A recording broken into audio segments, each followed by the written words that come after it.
What is going on, everyone? Leon checking in, and today I am going to be trying to connect 3 budget gamepads to my Samsung Chromebook Plus and see what happens. And the reason I wanted to do budget gamepads is I feel a lot of people who game on Android or possibly on the Chromebook, they will be casual gamers, so they're just looking for something that's going to work better than using touchscreen controls. The other reason I wanted to do something budget is because one of my first videos that was about a budget item from Walmart, and I feel like a lot of people like those videos because they want to see what they can get for a low cost that's actually going to work decently. I also want to say I'm just very excited to do this video because I started gaming on the Chromebook and I just wanted to try some gamepads out and see if I can up my gaming and go from using touch controls, which aren't all that great for some games, and actually get into a gamepad. Now, before we connect anything here, I do have to mention that the Samsung Chromebook Plus, it has USB Type-C ports only. What this means is that all these gamepads here, they have USB Type-A connectors,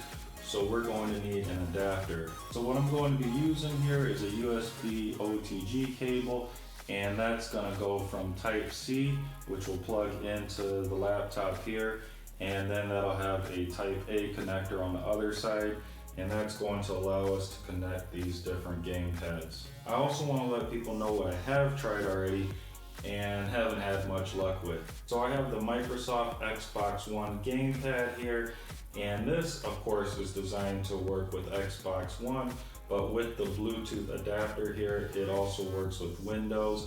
And of course I tried to connect this with the Bluetooth adapter to the Samsung Chromebook Plus, but I didn't have much luck. What would happen is the gamepad would show up in Bluetooth settings on the Chromebook, but you would go to connect it and it would connect for a second and then it would just disconnect, but it would still be saved in Bluetooth items. I also tried to connect the Xbox One gamepad with a cable, and that didn't work either. So basically I had no luck whatsoever with the Xbox One gamepad. And then I have the NVIDIA Shield Android TV gamepad, and I tried to connect that with Bluetooth, but that didn't work at all. So I tried the same thing that I tried with the Xbox One gamepad, and that was to use a cable. I only really had 3 functions work on this, and those were the volume down and volume up buttons, as well as the NVIDIA Shield illuminated green logo button there.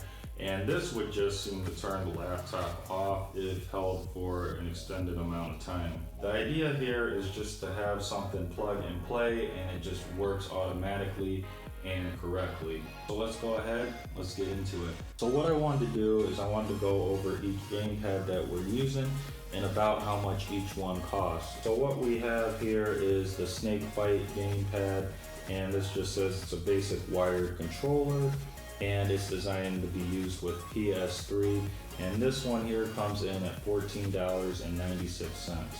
We then have the Logitech F310 gamepad, and there aren't many other details on the front here, but this one here comes in at $19.96. And then we have the PowerA Xbox One and Windows gamepad, and again this will just say wired controller here, designed for Xbox, and this one here comes in at $34.77. What we're going to do is we're going to start from the lowest cost and go to the highest cost and try a few games for each one. That way we can make a really good decision here. And I just gotta say I'm really excited about this, really excited to try it out. So let's just go ahead, let's get into it. So I think what we're going to try out here is Dead Trigger 2, Zombie Age 3, and Asphalt 8. And the first step here is to connect our USB OTG cable. So I'm gonna plug that into the laptop. So we're gonna start things off by using the Snakebite basic wired controller for PS3, and we're gonna plug that into our USB OTG cable. And we're gonna start things off by opening Dead Trigger 2. And unfortunately, it looks like we have no response here. The gamepad is not doing anything at all, and we have nothing. So the Snakebite basic wired controller for PS3 is a no-go. The next controller we have here is the Logitech F310. So we're gonna go ahead and plug that into our USB OTG cable and see what we get. So we plug this in here and it looks like we have a response. I wish this pad here would work, but we have nothing. And the button mapping is kind of weird. I accidentally exited the game. I didn't mean to do that. We're gonna go ahead and try this again. So the analog sticks work. That's a good thing. They're very touchy, very sensitive.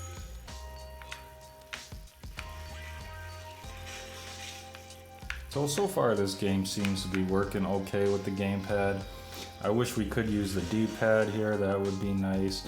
Some of the button mapping here for these buttons, it doesn't really seem most effective. And I know in this game we can change it, so that would be something we would probably look into. So now we're gonna try Zombie Age 3 with this gamepad. And it seems like the button mapping for these buttons here is just going to be kind of odd for all the games we'll be trying so far. But so far this gamepad does seem to be working pretty good.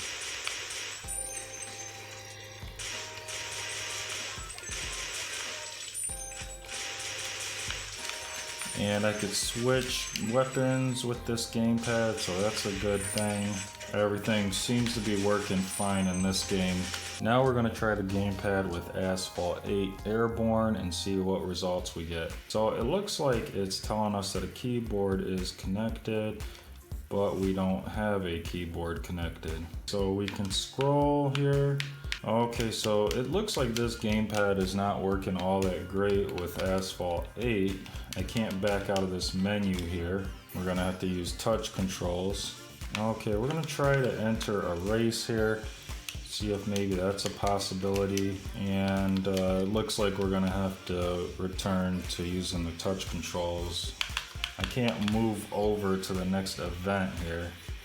We're just gonna go ahead and pick an event. We'll start here. Okay, so it looks like the back shoulder buttons are working good for acceleration and braking. So everything seems to be working fine with the gameplay, except you can't use the turbo or nitrous, as you might call it. No nitrous whatsoever. Now before we move on to the last gamepad here, I was looking at the instructions for the Logitech F310, and a lot of these buttons are programmable, but they require software, which we are not going to try here. And ideally, I don't think this will work with a Chromebook. Okay, so the last controller we have to try here is the Power A wired controller for Xbox and Windows. I'm hoping that this one works because this is the last one to try, and we really haven't had perfect success yet. Okay, so we got out of the box, we're gonna plug it in and hope for the best.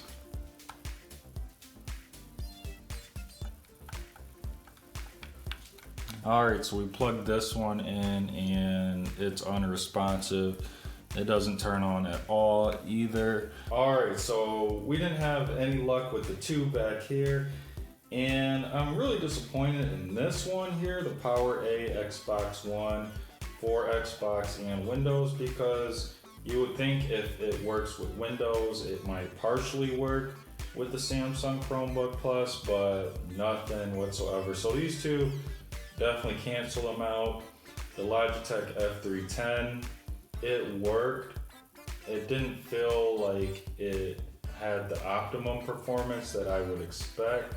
So even though this one did outperform these two here, I still can't recommend it. Alright everyone, so it looks like we didn't really make much progress. And that may seem like a bad thing, and in a way, it is, but there is a flip side to this. I picked up these different controllers from Walmart, so at least vlogging about this will let you know what hasn't worked for me.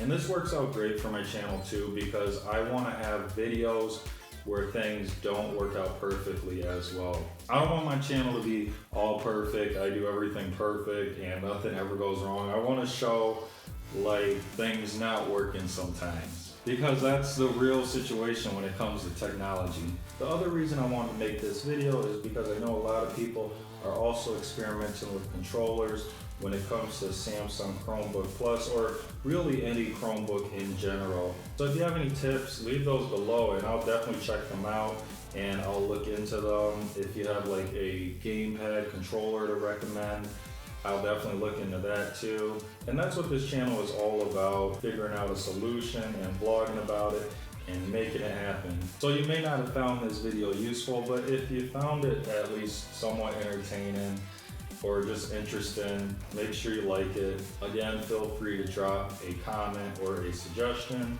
And also don't forget to hit the subscribe button to support me so I can continue to put out more videos like this. And that's pretty much it. So until next time, Leon checking out.